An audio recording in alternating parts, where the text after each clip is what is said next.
Hi guys, this is Manu Mishra. So welcome back again with the session जिसमें आज हम लोग व्हाट इज ट्रेंडिंग के एपिसोड 5 को कवर करेंगे। And let's start with the session and let's see के आज के एपिसोड में कौन कौन सी 5 ट्रेंडिंग न्यूज़ हैं। So when we talk about when we talk about today's first trending news, and it's about the International Men's Day. So today is what? Today is the International Men's Day. यार international women's day बहुत सुना है हमने हमने हमने बहुत सारे ऐसे डेज सुने हैं, बट मैन को लेकर बहुत कम डेज होते हैं। जैसे कि फादर डे होता है and there is another one that is international man day. So international man day कोई एक नया इवेंट नहीं है जो कि कुछ साल पहले स्टार्ट हुआ, बल्कि इंटरनेशनल मैन डे स्टार्ट हुआ था 19 नवंबर 1992 में by the by the person named as Thomas Orson. Okay, so Thomas Orson ने 19 नवंबर 1992 को इंटरनेशनल मेंस डे जो है स्टार्ट किया था। But there are certain objectives. ऐसा नहीं है इंटरनेशनल मेंस डे के कोई ऑब्जेक्टिव्स नहीं होते, या फनी सेंस में हम लोग इंटरनेशनल मेंस डे मनाते हैं। So there are certain objective of the international mandate. So there are basically 6 objective. तो फर्स्ट वन इज अबाउट कि हमें जेंडर रिलेशन जो है उसको इम्प्रूव करना है, जेंडर इक्वलिटी को प्रमोट करना है। Second one that we want to create a safer better world जहां पर सब लोग फुल पोटेंशियल के साथ ग्रो कर सकें। Third one, we have to promote the male role model. ये होना चाहिए, है ना, not just in a movie stars but in but in a everyday life, like working class जो मैन होते हैं उनको भी हमें प्रमोट करना है as a positive role model. आपका फोर्थ वन, इट्स अबाउट कि मैन का जो पॉजिटिव कंट्रीब्यूशन है, मेंस का पॉजिटिव कंट्रीब्यूशन दे होना चाहिए टुवर्ड्स दी सोसाइटी। जब वो अगर मैन अगर कोई पर्सन मैन पॉजिटिव कंट्रीब्यूशन करे सोसाइटी की तरफ, देन उस कंट्रीब्यूशन को सेलिब्रेट भी करना चाहिए। Six one and the last one, it's about fourth fifth one, it's about कि we want to focus on man health and wellbeing, है ना। And the last one, it's about the कि जो discrimination होता है मेन के against in different fields like social service में and social attitudes में, एक्सपेक्टेशन में, लॉज में, वो चीज नहीं होना चाहिए। ठीक है, so these are the basic objective. So you don't have to learn the या you don't have to rote the these objective, just for the basic understanding कि इंटरनेशनल मेंस डे जो होता है इट्स नॉट ओनली अबाउट कि आपका funny sense में, it's something real, it's something, कुछ objectives है उसके। ओके, सो जस्ट रिमेंबर कि today is International Men's Day. So moving towards the next trending news, and it's about Indira Gandhi. Okay, so the question arise, why we are studying about Indira Gandhi? क्योंकि अगर हम इंदिरा गांधी की बात करें तो आज इंदिरा गांधी का बर्थ एनिवर्सरी है ना। So on this day Indira Gandhi was born. सो इंदिरा गांधी अगर कहीं पूछा जाए Indira Gandhi was born, so Indira Gandhi was born on 19th November 1971, and she was the daughter of the former, या बोल सकते हैं first prime minister of independent India, that is Jawaharlal Nehru and Kamala Nehru. And उनकी अगर हम बात करें तो उनकी शादी हुई थी 1942 में फिरोज गांधी के साथ, एंड उनके दो बच्चे भी हैं, संजय गांधी और राजीव गांधी थे, मतलब दोनों की डेथ हो गई है। संजय गांधी प्लेन क्रैश में की डेथ हो गई थी, राजीव गांधी का असैसिनेशन हो गया था। राजीव गांधी को लेकर हमने कल या परसों पढ़ा भी था कि राजीव गांधी की जो कन्विक्ट हैं उनको सुप्रीम कोर्ट ने रिलीज कर दिया उससे रिलेटेड। सो यस, एंड अगर हम बात करें so after the death of Jawaharlal Nehru in the year 1964, लाल बहादुर शास्त्री हमारे देश के प्रधानमंत्री बने थे। But in his prime ministership Indira Gandhi Rajya Sabha से मेंबर बनी, एंड उनको एक मिनिस्ट्री मिल गई, information broadcasting ministry. Then after the sudden demise of Lal Bahadur Shastri in the Tashkent, जो इन दी ताशकंद एग्रीमेंट के समय, तब इंदिरा गांधी जो थी वो कांग्रेस को लीड करने लगी, और कांग्रेस ने उनको अपना प्राइम मिनिस्टर चूज कर लिया। ठीक है, और तब से वो प्राइम मिनिस्टर रहे।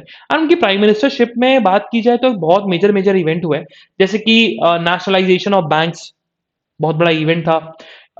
आपका अबॉलिशन ऑफ पर्वी पर्स। तो पर्वी पर्स होता है कि पहले जो आपके प्रिंसेस या किंग्स हुआ करते थे हमारे प्रिंसी स्टेट्स में, उनको गवर्नमेंट कुछ पैसा देती थी, है ना, तो वो पर्वी पर्स जो था वो बंद कर दिया था। देन ऑपरेशन ब्लू स्टार एक इवेंट हुआ था, आपका जर्नल सिंह भिंडरवाला, इन पाकिस्तान में एक्सट्रीमिज्म बहुत ज्यादा बढ़ गया था। देन इमरजेंसी उन्हीं के पीरियड में लगी। Then there are many other things like गरीबी हटाओ, उन्होंने एक बहुत बड़ा बहुत बड़ा उन्होंने स्लोगन भी दिया था, गरीबी हटाओ, क्योंकि ओल्ड कांग्रेस जो थी, ओल्ड कांग्रेस ने इंदिरा हटाओ स्लोगन दिया था। देन उन्होंने एक पब्लिक को अट्रैक्ट करने के लिए गरीबी हटाओ उन्होंने स्लोगन दिया था, एंड बेसिकली उस पर काम भी हुआ, ग्रीन रेवोल्यूशन भी उनकी प्राइम मिनिस्टरशिप में आई। एंड अगर हम बात करें तो बांग्लादेश 1971 में जो सेपरेट नेशन बना, वो उन्हीं की प्राइम मिनिस्टरशिप में हुआ। सो कुछ मेजर मेजर इवेंट्स हुए हैं उनकी प्राइम मिनिस्टरशिप में, और उनको आयरन लेडी ऑफ इंडिया भी बोला जाता है।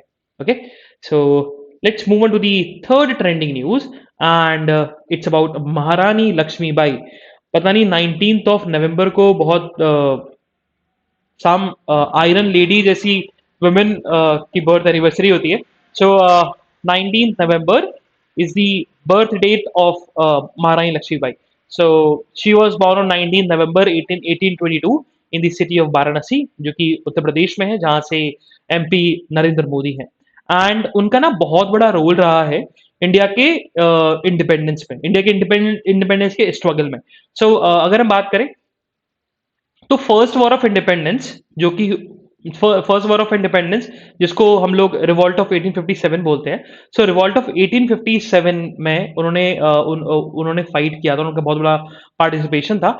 बट उसी रिवॉल्ट में एक ब्रिटिश ऑफिसर से, सर ह्यूज रॉस, उनके हाथों उनकी डेथ हो गई।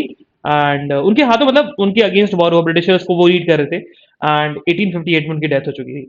क्योंकि उधर उस समय एक पॉलिसी थी, क्योंकि उस समय अगर हम बात करें तो उस समय के जो गवर्नर जनरल थे इंडिया में, लॉर्ड डलहौजी थे। तो लॉर्ड डलहौजी एक पॉलिसी लेके आए थे, डॉक्ट्रिन लेके आए थे, डॉक्ट्रिन ऑफ लैप्स।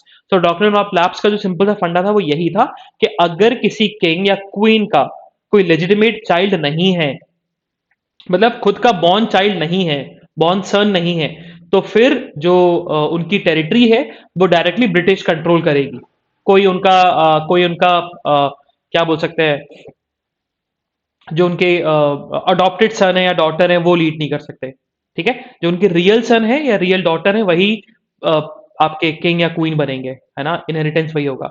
लेकिन अगर नहीं होता है तो डायरेक्ट ब्रिटिश के कंट्रोल में आ जाएगी। ये डॉक्टर ऑफ लैप्स का कहना था, जिसमें बहुत सारी सिटीज जो थी, बहुत सारी, इवन अवध खड़ा हुआ था इस डॉक्ट्रिन के अगेंस्ट।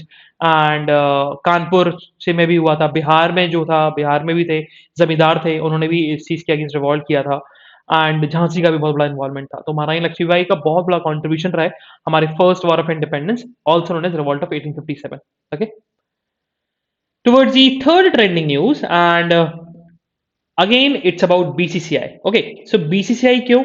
देखो, बीसीसीआई इस वजह से है क्योंकि अभी बात की जाए तो अभी इंडिया ने अच्छा परफॉर्म नहीं किया है वर्ल्ड कप T20 2022 में, है ना। और देखा जाए it's been around 11 years, 11 years India ने अभी तक कोई भी वर्ल्ड कप नहीं जीता, और बहुत सारे वर्ल्ड कप हो गए। वर्ल्ड कप T20 हुआ, वर्ल्ड ओडीआई वर्ल्ड कप हो गया, ओडीआई 15 हो गया, 19 हो गया, है ना। एंड आपका अभी आने वाला है, नेक्स्ट ईयर भी वर्ल्ड कप है, एंड T20 भी हो गया, लास्ट ईयर भी वर्ल्ड कप हमने जीत पाए, इस साल भी वर्ल्ड कप में जीत पाए, एंड 2016 14 12 नहीं वर्ल्ड कप जीत पाए। सो इसके चलते BCCI taken the decision. So BCCI ने क्या किया, पूरी की पूरी सिलेक्शन कमिटी जो है उसको रिमूव कर दिया, मतलब सिलेक्शन कमेटी के जितने मेंबर्स थे उनको हटा दिया, without their communication. So BCCI taking the bigger step. तो सिलेक्शन कमेटी के जो हेड थे चेतन शर्मा और रिमेनिंग 3 मेंबर्स, उन सबको रिमूव कर दिया गया है फ्रॉम देयर पोजीशन। ओके, सो उन्होंने फिर बीसीसीआई ने रिसेंटली अभी इन्विटेशन मांग लिया है टू द डिफरेंट एप्लीकेंट्स कि आप अपनी एप्लीकेशन फिलअप करते जाओ, एंड वी विल सी कि क्या होना चाहिए। Moving towards the last and interesting what is trending, that is about the Mohammed bin Salman. So why Mohammed bin Salman trending में है?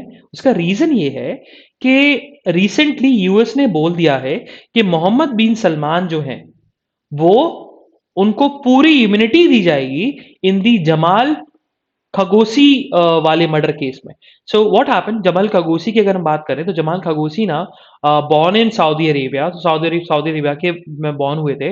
बट उन्होंने यूएस में पढ़ाई करी क्योंकि उनकी फैमिली बहुत रिच थी, तो यूएस में पढ़ाई करी, एंड जर्नलिस्ट से। लेकिन ड्यूरिंग हिज जर्नलिज्म पीरियड उन्होंने ना सऊदी अरेबिया के जो रिजीम था, जो किंग और क्वींस की किंग्स जो रूल्स करते थे, उनके अगेंस्ट बहुत बहुत वैसा लिखा जिससे वो लोग खुश नहीं थे।